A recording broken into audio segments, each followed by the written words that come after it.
Get up and get ready for the South Carolina High School Blitz. This is about pride.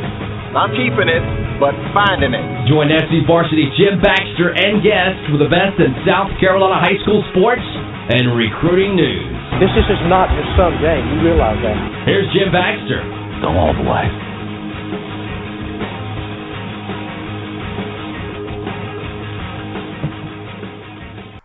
Okay, welcoming in Coach Scott Earley from Westside High School, old friend Scott, who was coached pretty much all areas of the state now, and was in the Midlands for quite a while over at Lexington High School before leaving. And he's up at Westside and has turned that program, breathed life back into it, and they're a competitive football team challenging for the region crown every year. Scott, welcome in. Thank you, man. Thank you for having me. So, it's May. It's time for spring practice. Tell me what's going on at Westside High School right now. Well, we just come out of OTAs where we go at 6:30 in the morning in the month of March and April. And then we transition, May 1st to, normal spring practice in the evening. So we've been on the field for, 2 days, and the weather's warmed up, and the synthetic turf's hot, and the kids are excited, and just looking forward. You look forward all year to getting back on the field, and we've been on the field for 2 days in the evenings, and it's been wonderful. Now, you guys, you're talking about what you guys do heading into spring practice. Talk a little bit about what kind of transition you have made for those kids in that program from the day you stepped on campus to the point that you're at right now, and what that was like. Well, it was more of spiritual, academics, culture, chemistry. I think the run fast, hit hard, catch, throw stuff was there. But we had a lot of problems with, being good people and making good grades and making good decisions. And in year 4, these kids have not played for anybody else but us. So it's that part of it is a lot easier, comes more natural, and probably the actual ability level has dropped a little bit. But the intangibles and the things that really matter have really, went up. And I think, the first 3 years, two region titles and double-digit wins and playoff runs, and then last year, graduating 22 and signing 8 and getting some injuries and being 6-5, still playing for the region title, but just, a bridesmaid, not a bride, has woke some people up. And I think, we have a school and a community that finally has championship mentality, and you can have that, whether you win it or whether you don't, because the hope is there. And I think we have that, and we have I think we got a great senior class. There's 18 of them left, and it should be 50, but our attrition rate's high in our community. And then, we got incoming ninth grade class. The future's bright. So now it's more routine than it is fear breeds success. It's an expectation. And I had a parents meeting on Tuesday night or Monday night and had 400 people show up. So we're finally getting the parental involvement and the support from the community and the ritual of, okay, we're going to have a championship mentality and a good culture and a good chemistry. We're going to make grades, and we're going to make good decisions, and we're going to be good people. And usually when you do that, the scoreboard takes care of itself.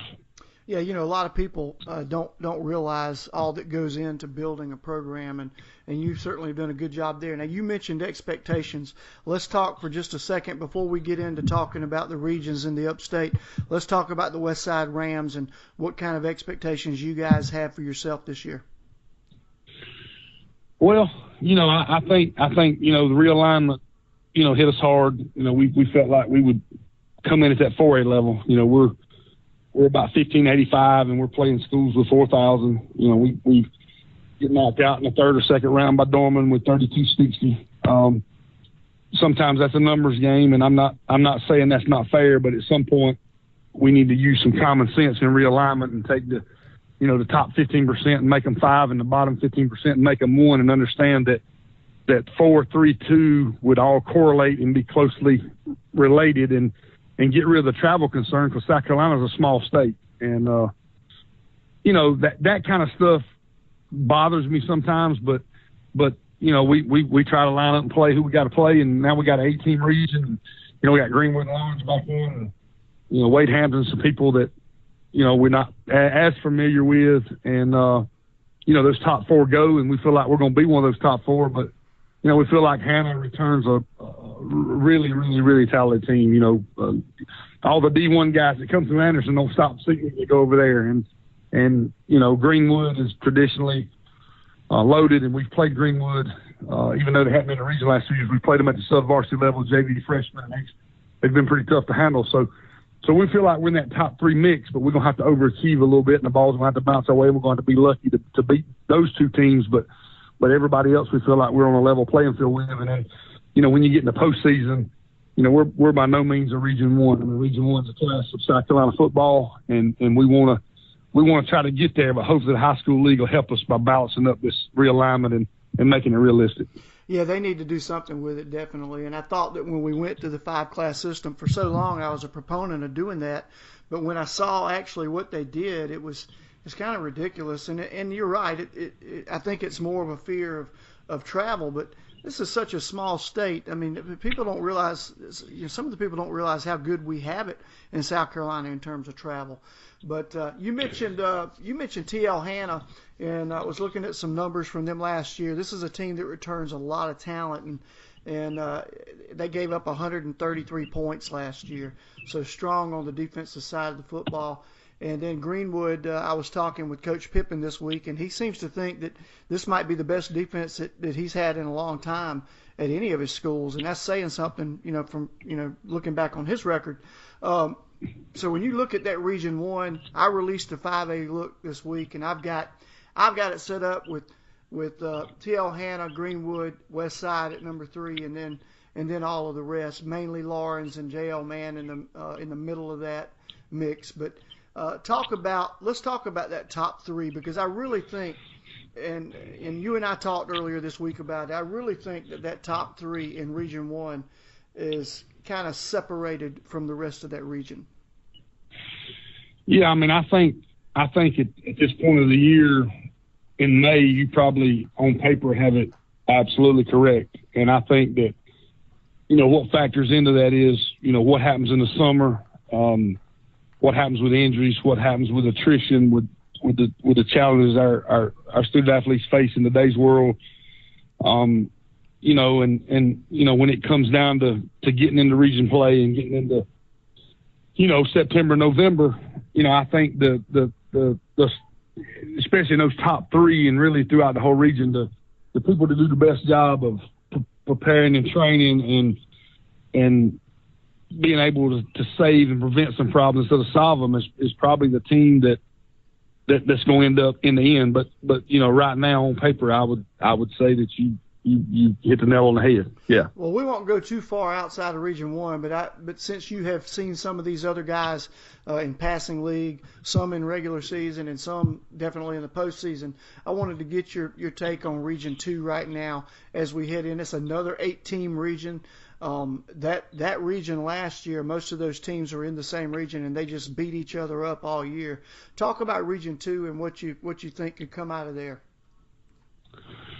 Well, you know, I think that, you know, the team that played for the state championship last year could readily be back. Dave does a great job, and then the thing about it is their sub-varsity level programs are really, really good, really, really good, especially on the line of scrimmage, and that dictates the game, not to the viewer or the common fan, but to the coach at, you know, who's got the best line of scrimmage. And you know, the game revolves around, you know, in the media, the quarterback or the people that get the headlines. But I think that you know, all those teams are strong, but I look for Norman to be right back where they were and maybe even be able to cash the ticket this time that they didn't cash last time. But from top to bottom, it's really, really good. And it's you know, the upper state's a sort of a different bird. I've been blessed enough to be in all areas of South Carolina, and you know, I would refer to the upper state as, you know, the SEC of high school football. So the competition level is high, the salaries are high, the commitment's high from the administration and the school board, and it's a little different. And he got a lot of moving in today's world. Bowling Springs' best receiver just transferred to Dorman. So it's the generation of what have you done for me lately, and how can I get my kids to the Division I level the fastest? And sometimes that's skewed because if you're good, it don't matter if you play at McBee. But I don't think sometimes parents understand that, and there's a lot of moving going on, and who knows who's going to line up and play in August right now. You just never know in the upper state who's going to end up where, and I think that hurts our game a little bit. It hurts our youth a little bit, but that's today's world, so I try to adapt to it. I'm going to ask you a question about one of the other programs, and we don't have to get too deep into it, but I've got some people from Gaffney that are constantly, bickering about, what's going on at Gaffney and why they're not winning, and they have the talent every year, and they seem to self-destruct. This is not the Gaffney program that we remember from 20 years ago, 25 years ago. From an outsider looking in, and possibly a guy that could have maybe even been at Gaffney at some point, what do you see going on with that program as a coach that makes them where they're at? I don't want to say that they've had a drop off. That's all I'll say. They've had a little bit of a drop off, and they're not playing the football that the traditional Gaffney teams have played. What do you see as an outsider looking into that program? Well, I think the key is the verbiage you used. I think, the tradition. I think they rely on the 17 state championships and the glory days and expect to get the same results in 2018. And football has changed so much, from facilities to 7-on-7 and travel and camps and nutrition plans and protein. And, the upper state football is really on a collegiate level. And, to keep that standard, you got to make that commitment when it comes to, money and facilities and training and nutrition and a lot of the older traditional schools, the Somervilles, the Gaffneys, the guys that ruled this game for a long time when I was growing up. It's just changed, and you can't just be a school that has generations of kids that's played there and hard-nosed kids, and everybody wants to be Indian or Green Wave or whatever. You actually got to do all the tangible things to keep up with the Joneses and continue to grow the game. And sometimes I think people get stagnant and rely on their morals and their traditions and stuff like that. And there's nothing wrong with that at all. I'm not at all being critical. I'm just saying that, today's world of football is very, very, very collegiate, especially in upper state. Well, the world of football is different, and to be quite honest with you, the kids are different. I mean, they're not the same as they were. I'll ask you about one more team in that region because you're familiar with them. Hillcrest moves into Region 2 this year, and I know that they've got some talent coming back. How do you see a team like Hillcrest, coached by Greg Porter, who's done it before, who's taken that team all the way, competing week in and week out with the Dorman and Gaffney and Burns and Bowling Springs and Spartanburg? Well, I think, I don't want to say this, but, being in Greenville County, a multiple county school district where you just got to spread talent and spread money and spread facilities and spread things, I think that's definitely a disadvantage. But I think that, Greg's done a great job being there at the end. And, and in Greenville County, when you come up through middle school, you can basically go to the high school you want. They've done a good job of attracting good football players to Hillcrest. And I think that they will match up fine in that region. And the higher the expectation, the greater the achievement. I think Greg understands that. I think that community understands that. And, and I look for them to line up and play typical Region 2 football. Good deal. Well, I'm going to ask you one more question before I let you go, and I don't want to take up too much of your time. Well, I'm going to ask you two more questions. One is, are you still doing the fishing team up there? No, I actually started the first year, and we actually went and won the state championship. That's why sometimes they say everything I touch turns to gold. And I turned it over to some guys that were way better than me, and they have carried on the tradition. So I do spend a little time with them, but the time commitment of trying to find the right stump or point or where the grass is at is over for me. But I was, blessed to be able to start that. And we have some kids that we're able to reach out to that are not athletes, that don't do traditional sports. And they, they love going on Lake Hartland, catching bass and traveling to Lake Murray and doing those things. And it's fun to keep up with them. Well, I know if you're not involved with football that you're gonna have a line in the water. But last question for you. I'm going to kind of put you on the spot. Not really on the spot because I'm not asking for a definite. I just want a kind of a spring prediction. What two teams in this 5A classification, if we do a true upper and lower state for the playoffs, who do you expect to see in that championship game? Wow. Looking at the teams right now. This is obviously not a prediction that's going to stand. A lot can happen. Well, I mean, that's obviously a tough question, but I'm not scared to answer it. And a lot of times in the college game, in NFL, they rank teams on what they did last year. And I think in high school football this year, there's a readily good example of, right now I would look I look at coaches and teams and numbers and demographics and talent, and I think that we have a very good chance of having the same two teams back in Columbia again with a different result. So yeah, and I'm not a prognosticator. I think one year me and you did this and I actually beat you by 3, but I look for Dortmund and Dutch Fork to be back at this point on paper, but anything can happen. But those two coaches and those two teams are well equipped. If I had to pick one team that I felt would definitely be there, I would circle Dutch Fork for sure. And then that upstate, though, I mean, that's a gauntlet. I just don't, Well, that's the thing. It's tough. Is everybody beats everybody up, and I think Dutch Fork and Fort D, and especially those teams in Charleston, and I don't mean this, they sort of cruise to the end, and they don't have the same bumps and bruises that people in Upper State do, and that's just. And I've been in all 3 areas of the state, and it's just different up here. And I'm not saying it's better. It's just different, Yeah.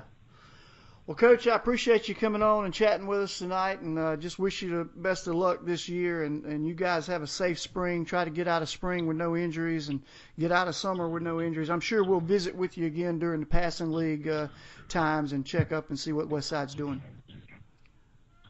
Well, I appreciate you having me on, and we're traveling a lot and throwing a lot this summer. And, I'm actually 6 to 8 years from retirement, so I'm looking forward to taking over your job and all these prognosticators and radio TV guys, and hopefully I'll be better than them and call the plays. So come on, brother. I could use you. All right, man. Thanks, Scott. Thank you, man. Appreciate it. All right. Bye-bye. Hey, man. Good deal. All right. Thanks to Coach Scott Earley for joining us on the South Carolina High School Blitz. The South Carolina High School Blitz is brought to you by SCVarsity.com. I am Jim Baxter, and I'm out.